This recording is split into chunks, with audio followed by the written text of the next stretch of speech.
good afternoon, and welcome to Bharat and Shamini. Um, and I just want to say that we have been having a lot of sessions from the morning here at the center. Many new friends have come today, and then there are many joining online.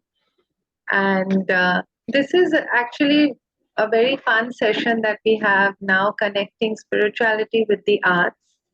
And our speakers today, the best introduction that I can feel or to say that they are wonderful spiritual souls and deeply gifted in the arts, in both music and painting. Bharat is actually he guides the musical part of Ananda's work in India, and they are both spiritual directors of Ananda Chandigarh. And of course, we are all disciples of Master, and they've been with Swamiji, with Swami Kriyananda ji, and serving in Ananda for several years now. Dear friend to many of us and guide to many of us. Thank you both for being with us. I can't wait for this session to start. Thank you. That's so kind of you, Guru Priya. And once again, good afternoon. We are very happy to be here with all of you. I just want to say that our internet got cut around an hour ago. Hopefully, everything goes smoothly. If at some point I start breaking up or something, we apologize in advance. But for now, it seems to be everything going well. And what a topic we have today is one that we wish we could not only speak more about, but do more about. And I think the time will come for us to do more about this, which is spirituality and the arts. And we are not just going to talk about the arts as we tend to think of them just as, painting, the performing arts, or painting, dancing, music, but also the importance of to bring creativity into our lives. Because art is an expression of creativity, an expression of an inner feeling. In fact, art should be that. It should be something that we seek to do in order to express a feeling, a quality, ideally a divine feeling or a divine inspiration we are receiving or we want to channel through, and we want to share it with others in a medium that others can understand, in a medium that is just not for our own sake. It's in a way that it can be expanded. And that's why the arts is so important, is because it becomes very expansive.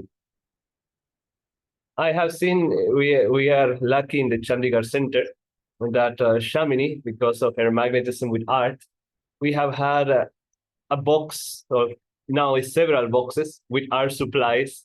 And people are able to go at any time after satsang, as long as there's nothing else going on, and just get a few colors and start painting. Of course, we also do music sometimes, but that thing of the art, of people just feeling free to go and start painting. And I have seen that by people doing this, there are certain blockages in themselves that get broken. I don't know how many of you have done some painting or singing recently. Raise your hand. Okay, I see 4 people or 5 people or so. Okay, that's more people. Usually, the ladies tend to do it more than the men, I have to say. The men rarely raise their hands. But many people get stuck thinking that art should be one way or the other, or that I even need to be good in order to do any of the artistic expressions.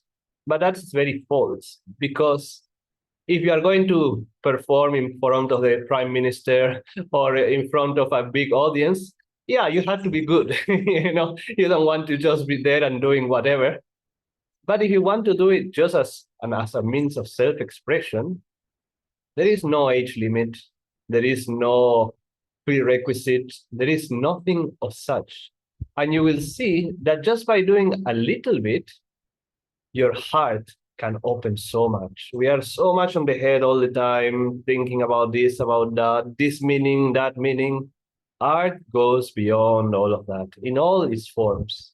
So we hope that through this session to give you some practical tips of how to use the art a little more for yourself, how to maybe spiritualize and bring more creativity in what you already do. That is not something foreign. If you can add something, it's great. But if you can add some creativity to what you do, it's even better. And then some exercises and shows like that to uh, share with you all. Thank you. And thank you also, Gurupriya, for organizing and for Kolkata. It's so nice to see all of you there. And we love that center where you are. We were there, I think, a few months ago. We got to do some art and music with some of you. And, it's just, again, a day like this where we can actually just come together. It's also, in a way, sort of what the arts do. So for me, it is like two separate things when we see our path, right? Like many times people think, oh no, I'm not an artist. Because you think for being an artist or defining it, you need to be very good with either painting, or you need to have a great voice, or you need to be a very graceful dancer or something. But all of you, I can see many people there who must be very, very good cooks. And cooking is an art, right? Like sometimes you taste somebody's food. We always say the mother's food has something, it's more than the masala that has gone inside. It's some energy has gone in, and that becomes very feeding to us.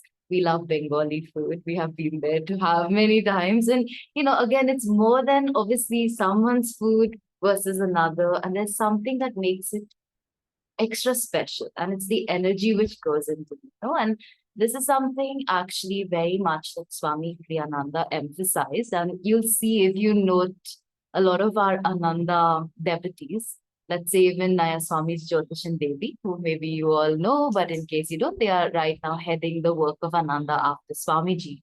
And Naya Swami Jyotish himself paints. He started painting at around the age of 50. At some point, he realized that, somehow he felt inspired, and he picked up a brush and started painting, and he talked to Swami Kriyananda about it. And Swamiji encouraged him very much because he said, you're too mental. It will help you to develop intuition. And so at the age of 50, and I'm going to show you a little later when after we'll do some music, and then we'll also do a little bit of exploration of art. I'm going to show you just a couple of his art. And if you haven't seen, it's basically meditation in art. It's expressing what he goes through in meditation out in color, that we can all, when we look at that, enjoy that.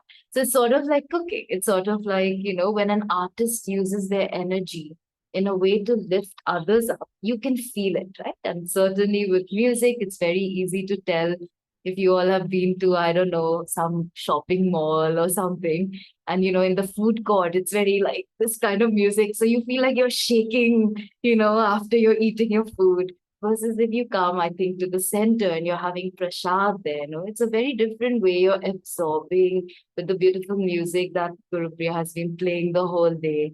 So these things really make an impact on our consciousness.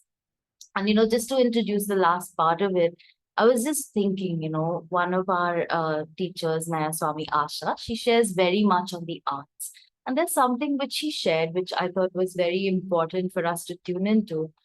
That, we all think of Yogananda ji, of course. The first thing we may think when we think of Paramahansa Yogananda or any of the great masters on the altar, we think Kriya Yoga, we think meditation, we think maybe when you look at Babaji, you think the Himalayas, you dream of like, wow, one day maybe I'll get to be there with them, and away from all of this. But you look at Yogananda ji's life, and he wasn't withdrawn in the Himalayas. He was very much he was from Kolkata, yes, but he went to America, the most materialistic place at that time, he himself said, where he built beauty. He has this amazing, the lake shrine, which is something that he created, which we all get to visit on pilgrimage, which is a place of beauty for people to just walk in the middle of Los Angeles. It's not like somewhere, it's right there. And there's swans, and there's beauty, and there's quotes everywhere you walk around. And you get to tune into that, and it lifts your consciousness up. And he put his vibrations there that people in the future will be able to feel it. He built beautiful ashram. His headquarters there is beautiful. It's like a royal, it isn't a very simple thing as you may think it could have been. he put energy into that. Whispers from Eternity is one of his book of poems. So he wrote poetry for all of us. He wrote so many books for all of us. He composed chants, he composed music for all of us, no? And so you could see he was giving that example. And then Swami Priyananda took that to another level for all of us as an example. With, again, we have there, and I'm sure you all have been tuning in, 150 plus books that he wrote as expressing the Guru's vibration, 400 plus pieces of music, which Bharat will just shortly talk about, and much more. He talked about beauty, he talked about architecture. There's the Crystal Hermitage Gardens, which attracts 10,000s, many more now, of visitors every year, because that was his vision for his home in Ananda village, that people must come and experience this level of beauty. And you walk there, I think some of you might have been, hopefully all of us will get a chance to go. It's really like a little glimpse into something astral, something very, very, that touches the soul. And it's an expression of creativity. He also taught many of them how to cook, how to put vibration even into food. Everything should live. What kind of clothing one should wear, that is a service. And that's why he loved India. And that's why many of them loved India, because they always say the colors that India wear are so beautiful compared to, in the West, they won't be as colorful as all of us here. So these are very much part of our path. And it's very important for us to just tune in little ways how we can apply it to our meditation practice, how we can apply it to kind of enrich our own spiritual path. So these are a few things we want to share. And now, yeah. We don't realize how much the subconscious mind can be an enemy for us. It is a big aid, but it also can be an enemy, because after doing something for a long time, or even not at such a long time, the subconscious tends to take over.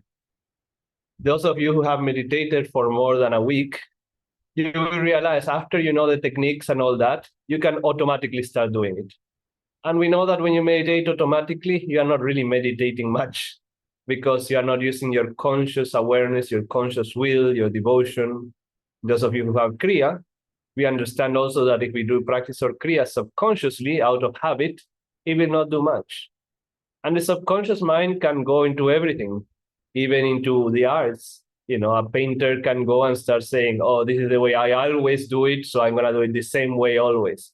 Or when chanting once you learn the chant, it is easy to also, again, just move the hand muscle memory is there, subconscious muscle memory, and the words you repeat, is very easy that your mind can also be somewhere else. So we had to train ourselves that everything we do is a conscious act, and to understand that, as Shamini was saying, creativity is so important for the yogi and for everyone to be happy, really.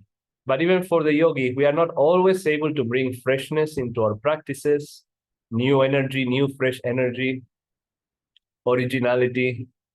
We are not going to be able to go very far. And all these arts, I feel that they are a great help for one to bring this aspect of the heart more. Now, we are going to go a little bit into music. And I'm going to start by sharing with you a few sounds and music. And I want you all to close your eyes, sit up straight and close your eyes, and try to identify within yourself what this does to you. Now, if I was there in person with all of you, I may make you write and have a discussion, but we don't have the time right now. So I'll play a few sounds and let's see what you all think.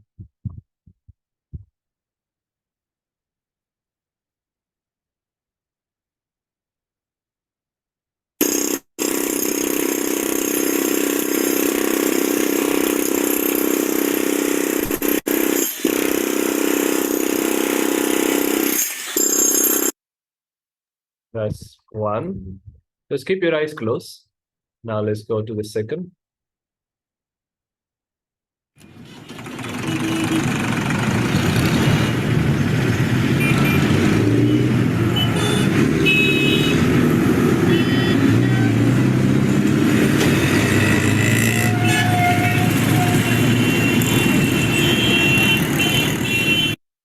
Now just take a moment, keeping your eyes closed, feel in your heart. What do you feel when you hear these sounds? Now we'll go for the next one.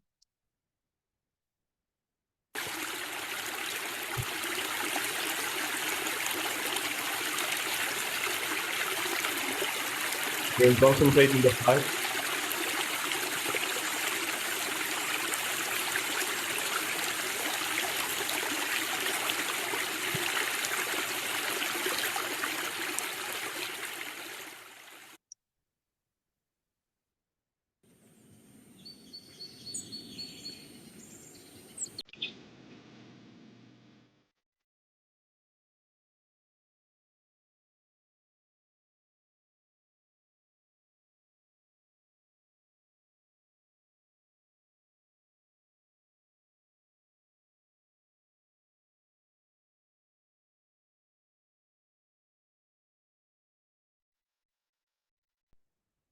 Now I play.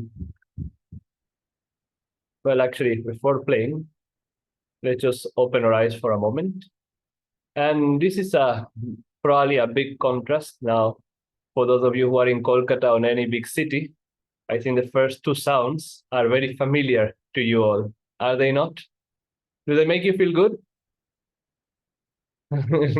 No. Again, subconsciously though, we are used to them. That's what happens. Probably nobody, when they come first time to the city, are, oh my God, look at the symphony of cars and horns, so beautiful. Probably everyone's like, ooh, what's happening? And then we get used to it, we forget about it. It's just background noise.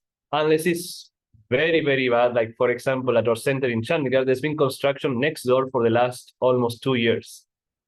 And most of the time it's okay, but when they start banging or they start drilling, we just feel it, like, it's like your heart is like, ooh. And when it's time to meditate. And when it's time to meditate, it's even worse. We had to beg for them to please stop for an hour or so. But nevertheless, we get used to all these things. It is only when we stop and actually feel that we realize, oh, wait a moment, this seems very unnatural to me. Now, how do you feel with the other two, the water, the birds? Did it feel good? Yeah, I think most people will say yes. And again, maybe you don't like birds and water and you will say no. But I think most people will say yes because it's nature. And somehow, because we human beings are a part of nature, we enjoy those things that remind us of nature, of Divine Mother, of being. They bring a certain peace in our being, a certain calmness, a certain attunement with something higher. So this is not music, obviously, although you could say that nature is music, but still is for us to become aware that even if we want to take one thing out of this, is that get out in nature a little bit. Find a big park if you can, or go out of the city once a month or something, to attune yourself to the sounds of nature, to let it cool your nervous system, to let it pacify you from within. You will see that even just that simple tool of having nature, being supported by nature, is a wonderful thing. Now, we are going to close our eyes again, and I'm going to play a few more pieces. Now, this is going to be a couple pieces of music.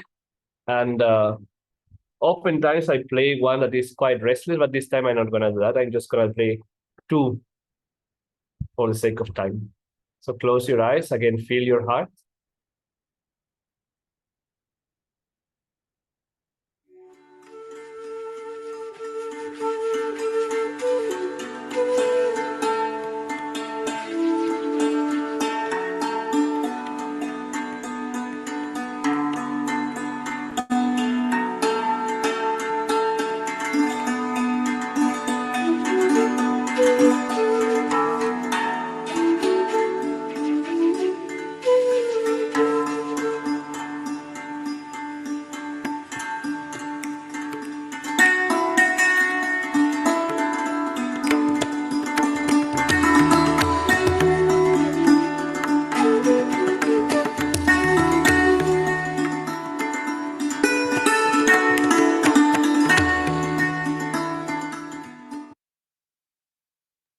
Now we'll play one more.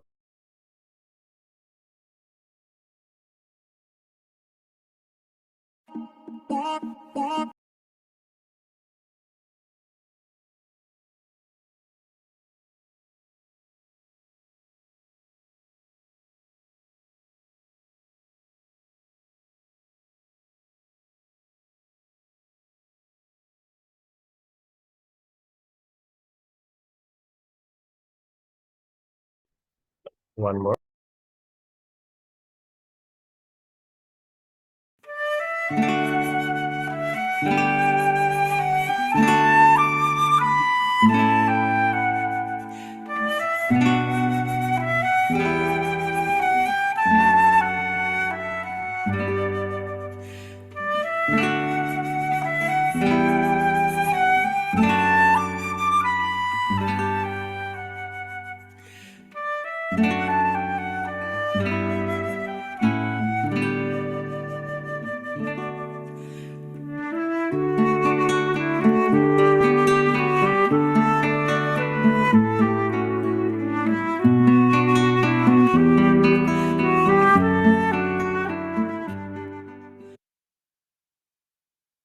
And we'll do a final one.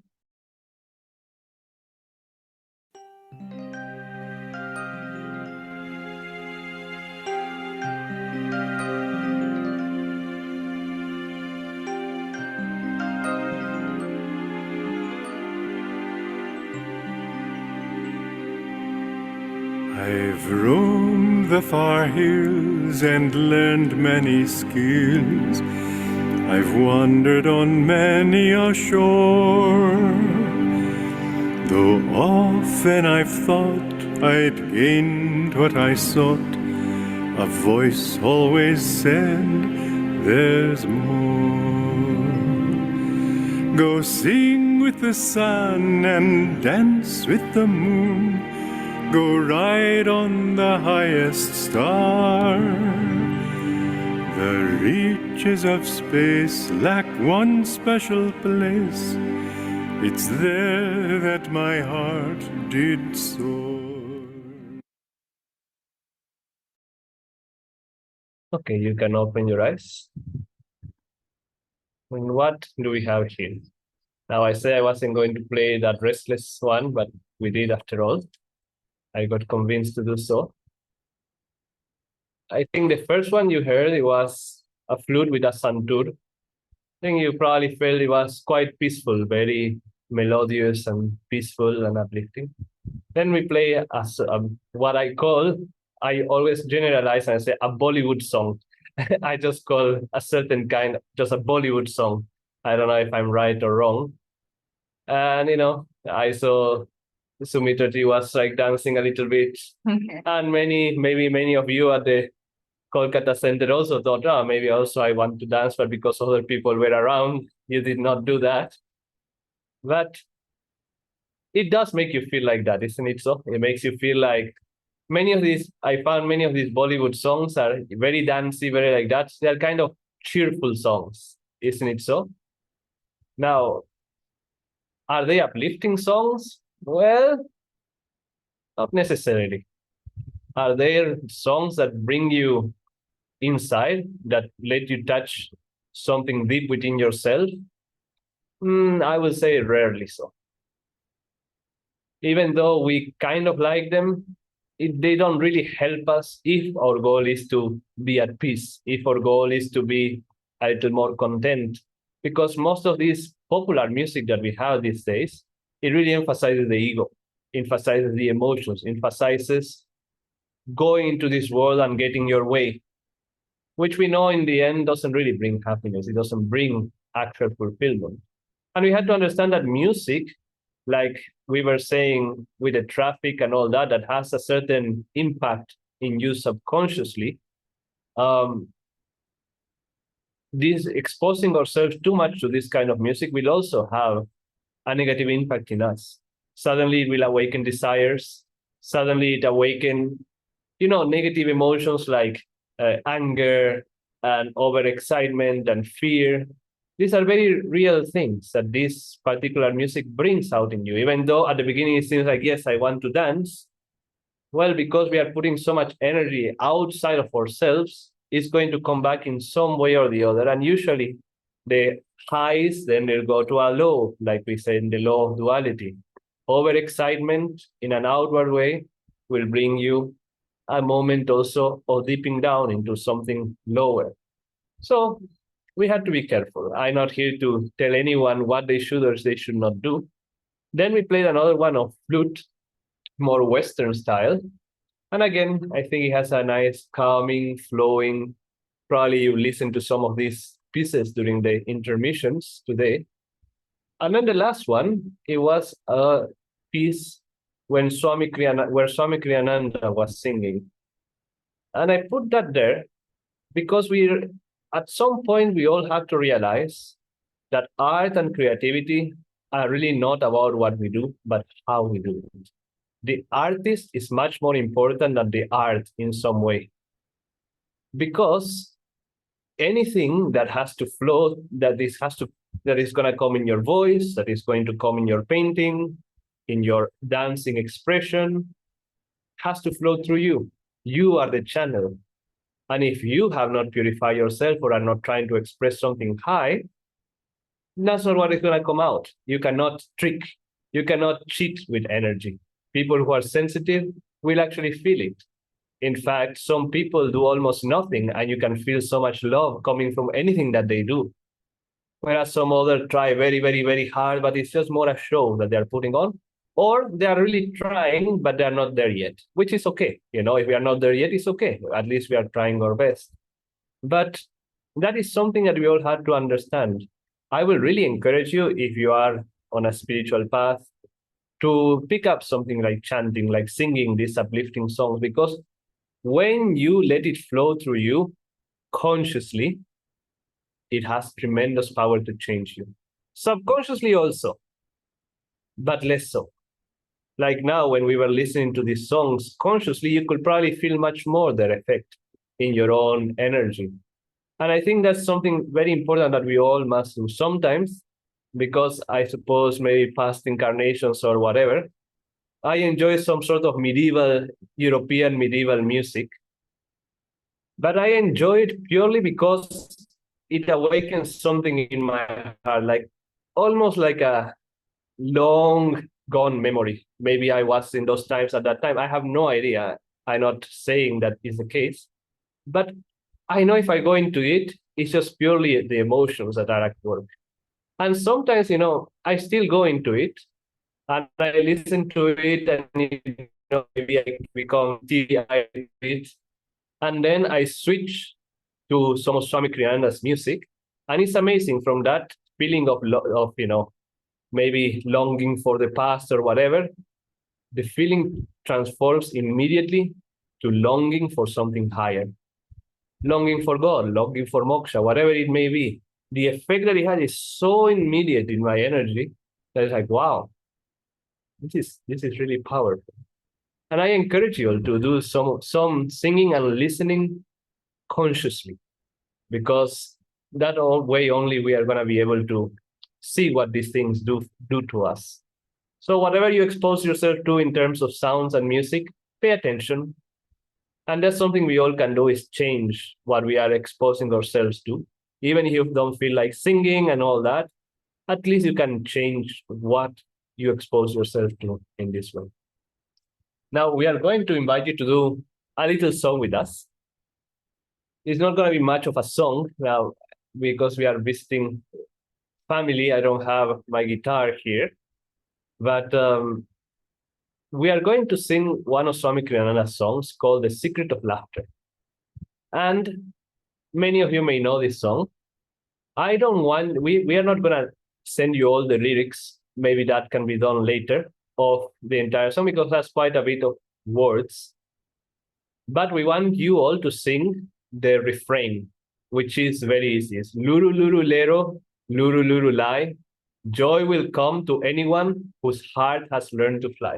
So we'll do it once for you, the refrain, and then we will ask Guru Priya, make sure you're all singing, and those who are on camera will see your mouth moving, hopefully. First, repeat after me. Luru luru lero. Say with me. Luru luru lero. Luru luru lai. Joy will come to anyone whose heart has learned to fly. Okay, some of the men, I don't see their mouth moving much, but we'll see. So, and it goes like this. Lurururulero, lurururulai. Joy will come to anyone whose heart has learned to fly. Do it us. Lurururulero, lurururulai.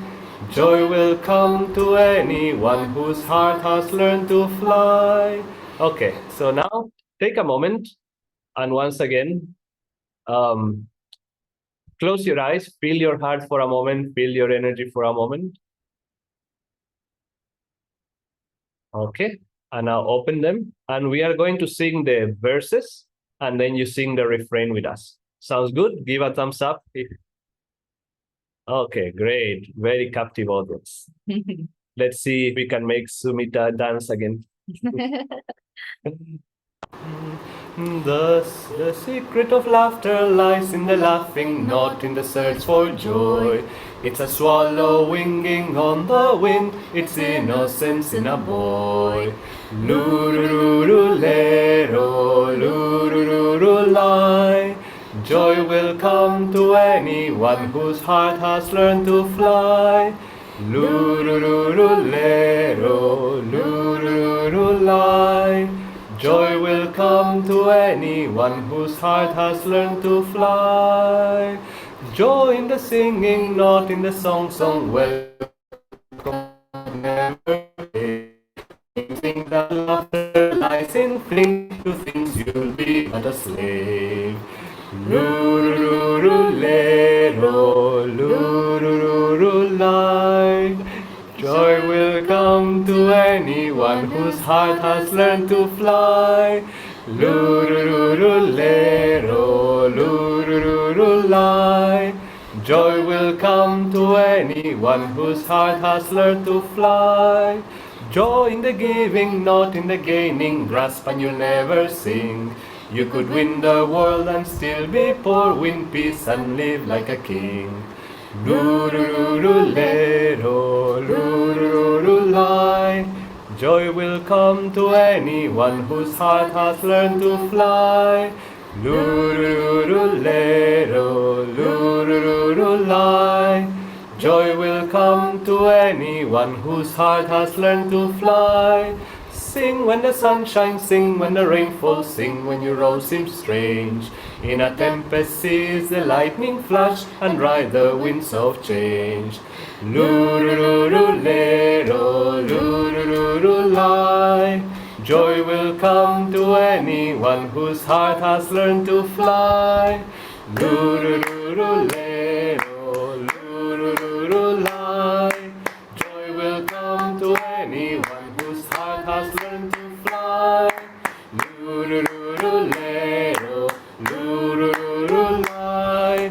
Joy will come to anyone whose heart has learned to fly. Well done, everyone. So I think we went a little on and off there, but we saw all you singing even though we were not there. So close your eyes for a moment again and again, feel your heart. See how this makes you feel. So it's a simple song, but can have such a uplifting power within us to bring that joy. Om Shanti Shanti. It was nice to see the energy change even on the screen. Lots of like happy and just, like the energy starts to lift.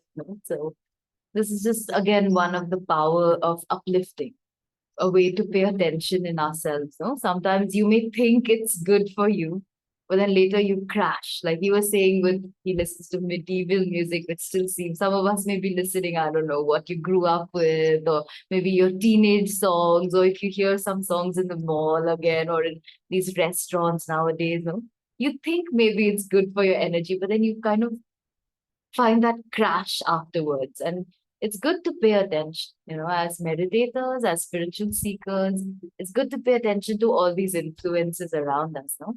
I was thinking of two things to add very quickly, and then I'll just share very quickly some things about color. If you all have any questions, any thoughts, please be also ready, or you can start typing in the chat. But just about when, like Bharat was saying, when people are sensitive to energy, they can really feel. And this is something like, I know there's this nice story of some, people used to sometimes cook for Swamiji and send food to Swami Kriyananda. And one time he just put the food one bite in his mouth and he said, "Who has made this food?" And then the person who brought it said, "Oh, why, Swamiji? Is it okay?" And he said, "This has been prepared by a saint." He could feel the vibration that they had put into the cooking. So even, while cooking, it's very important what are we chanting, or what music, what environment are we. That's why sometimes he would say, don't eat from certain restaurants and all, the thing can be quite restless and you're taking all that in, and it can actually have an impact on our consciousness. And another devotee, she was going through a very big test in life, very hard time, had something had comes for all of us. And one of her friends, and another friend, suggested to her, why don't you sing not this particular song, but another of Swami Kriyananda's children's song. It's called Little Kathy, and it's a very light, like, little Kathy went dancing, went dancing, went dancing. So she was kind of thinking, I'm going through a big thing. Like, how can I sing Little Kathy? Like, this doesn't make sense. So, and she said, okay, let me just try. So she was going on her bicycle, to go somewhere, and she started singing it. And somehow that heaviness that she had felt for so many days of that problem just it just lifted, and they often say, like, we all often say, those of us who sing these songs, it's a spiritual tool, just sometimes even more than your meditation. You rely too much sometimes on, oh, my meditation has to lift me up. It's like, try singing Luru Luru Lero and then sit down for meditation. It's kind of done half the work of lifting our energy. And then, like he was saying, feel in your heart and then gaze here and draw that energy here. And we can actually feel very much, how much it's lifted our consciousness. So these are just wonderful tools.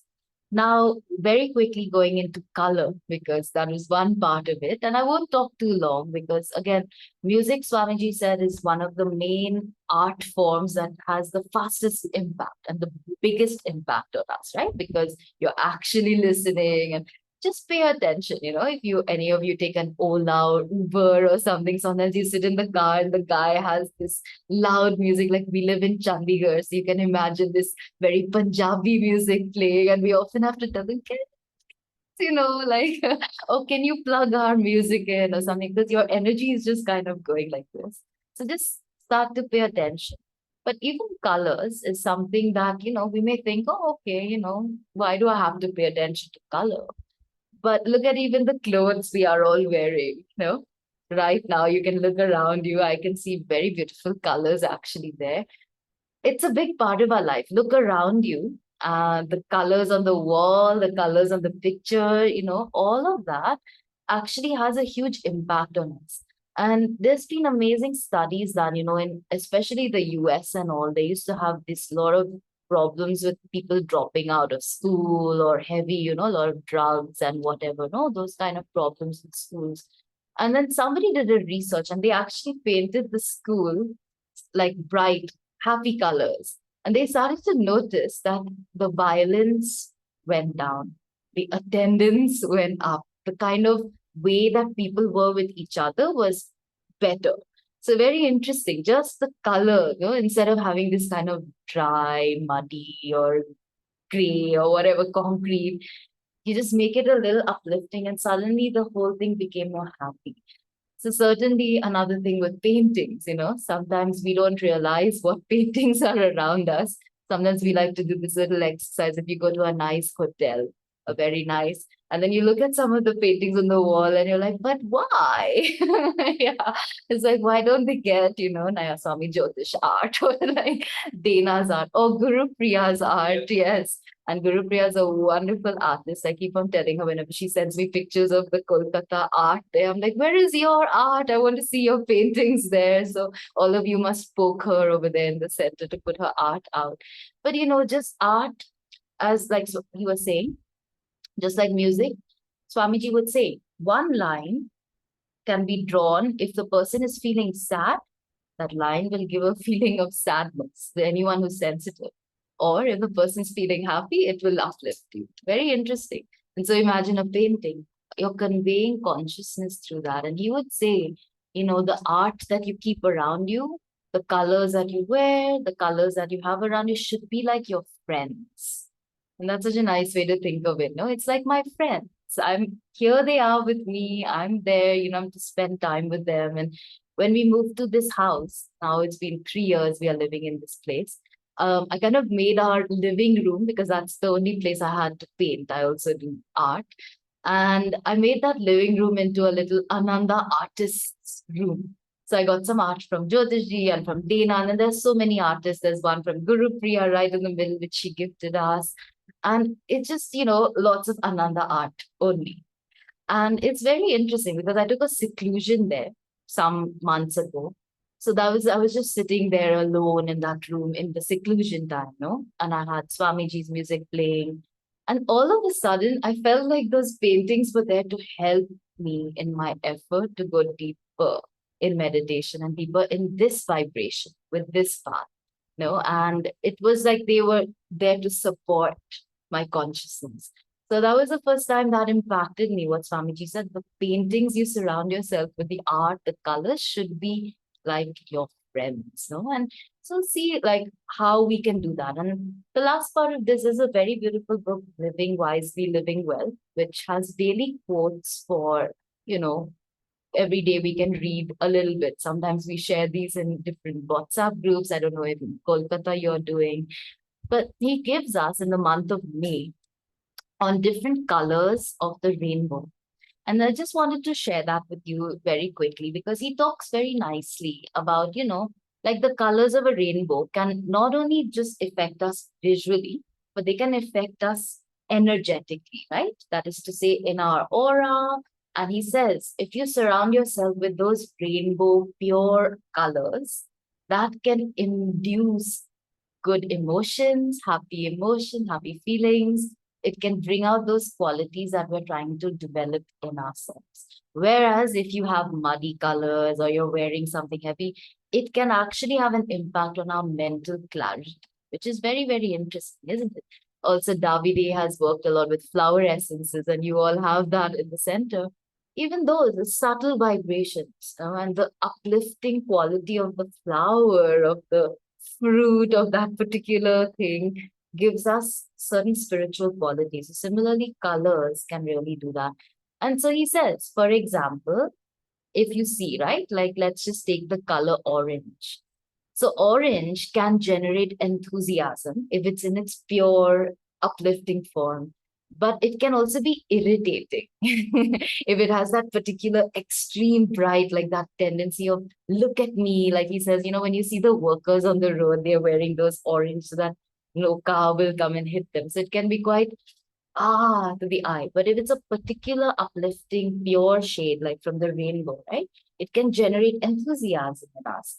I remember we were moving houses once, and it can be heavy work and you're just dragging things. And I was wearing this kind of, you wear dirty, muddy things because it's going to get dirty and you don't want to dirty a nice shirt. So I was wearing this very dull shirt and we were moving things, and suddenly I started feeling so tired.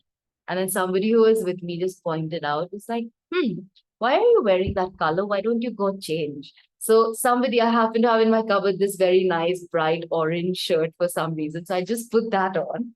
And it was amazing. I have never seen, and ever since then, such a contrast. No? And when I read this Living Wisely, it made me realize, wow, it was within 5 minutes. I was like, okay, let's go. I'm ready. It was like a new burst of energy. I could move like a second house now, So just the color you're wearing sometimes will also drag your energy down. So be attentive to that.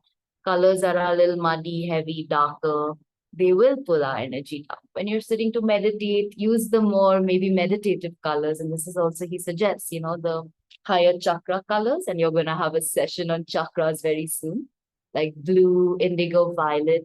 These are calmness, feelings of purity, of uplifting, of noble aspirations, higher thoughts in its purer vibration, right? They have this effect of kind of lifting us up. So maybe in your meditation space, have some of these higher chakra colors around to lift us up. And similarly, green can be a color of health and harmony. And you can read again more, but just I'll end on this. But we see in the monsoons, especially now we are in Bangalore and in Pune, we used to love to see, when the monsoons come, this beautiful fresh growth comes up.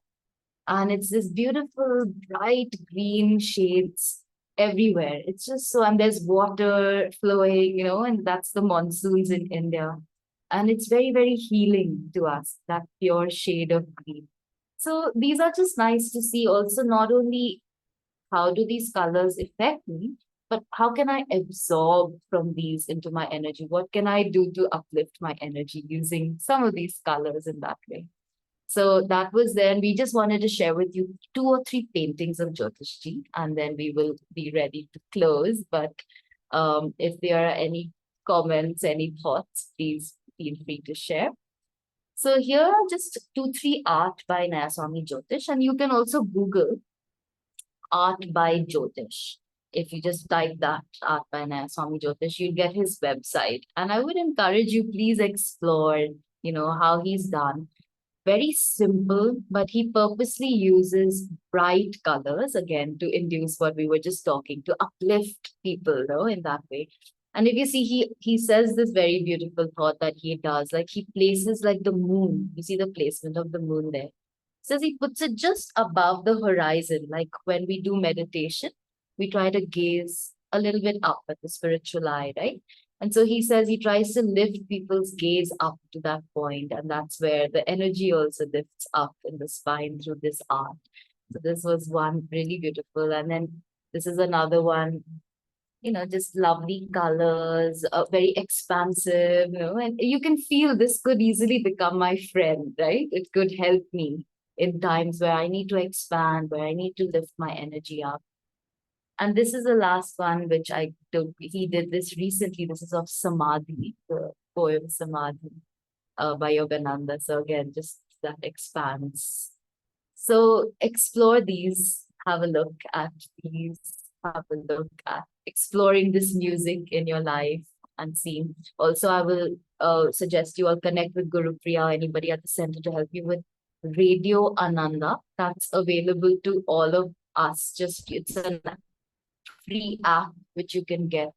And it's a great way. Sometimes people just keep it playing the whole day at home, or you have some time at office or anywhere, just plug in to Radio Ananda and see how it will shift your energy and bring you back into this vibration. So there's a question from Shweta. Would you like to? Yeah. Is it okay to answer it? No? Please go ahead, Bharat and Shamini. Oh. So how to overcome or handle unhealthy energy? Conversations, music, people, if we have no choice and we cannot escape it. Well, that's a very common thing that we all face at some point or the other, especially people who live in joint families. Well, yeah, I would say, to put it very quickly, it's important at the times that you are alone, that you do things that will strengthen you. So you are not always going to be with people, but whenever you are alone, do things that will strengthen you. Listen to the right music, practice meditation. There is some techniques Guru Priya and others can share, for example, Om Tat Sat, to cover yourself, to feel that you are expanding beyond yourself. I love, from my country, and Davide also, we love football. And sometimes, in fact, my country, Uruguay and Italy, they were very famous to play a lot on the defensive and then counter-attack. That was a lot of their strategy back in the day. But when you're always playing defensive, it means people are attacking you all the time. And sometimes they may score a goal because you're just busy defending. And so it is with us. If we are always trying to be like this, means that we are more prone to attack. Whereas if we are more like this, trying to share our aura out, it will be less likely to affect us. So strengthen yourself with all the spiritual practices when you're alone. And whenever you are with people or in situations, be there, but consciously be doing a japa, be trying to expand yourself, try your best to be in your center as not to react to things, and just be a little withdrawn if you can. I mean, that's very quickly because I know we don't have time. I don't know if you want to say something. Okay. But I'm sure others can also answer more in depth if there is time. But music can help you tremendously when you are alone, or sometimes even in public. Just keep your headphones and listen to some uplifting music. So in conclusion, friends, use these tools to help yourself, to uplift your environment, to help others as well. Bring creativity to everything that you do, be it cooking, be it your work, be it being with your family. Everything should be creative and a creative expression from your inner self. And you will see that it will help your spiritual growth like nothing else. Thank you for having us. Bharat and Shamini. I just want to say I feel the joy that you both have given to this room here. Everyone was, how it is after lunch that, you're trying to fight your digestive forces, but we just feel uplifted and filled with joy with the music and the art. Shamini's art is also available in the boutique. I've done this now. And you'll see if you go back to that place of where we have the art section, that the colors that she uses are very vibrant and very uplifting as well, very meditative. So, yeah, the book that Bharat is showing, that's also one of the books we have in the boutique. And there is a series of books that we have lined out that will help you. One of them being this art as a hidden message. And also there's books that do not directly connect to this topic, but if you're wanting to expand your consciousness, intuition, there are little reads like Intuition for Starters, How to Spiritualize Your Life. And there's also the Ananda song book, and there's a book called Space, Light and Harmony that connect spirituality to different expressions and some of them with creativity in our day-to-day life. Thank you, Bharat. Thank you, Shamini. Thank you for being with us. Thank you so much, and wishing you all a wonderful day ahead and wonderful event you are having. Wonderful. Thank you so much.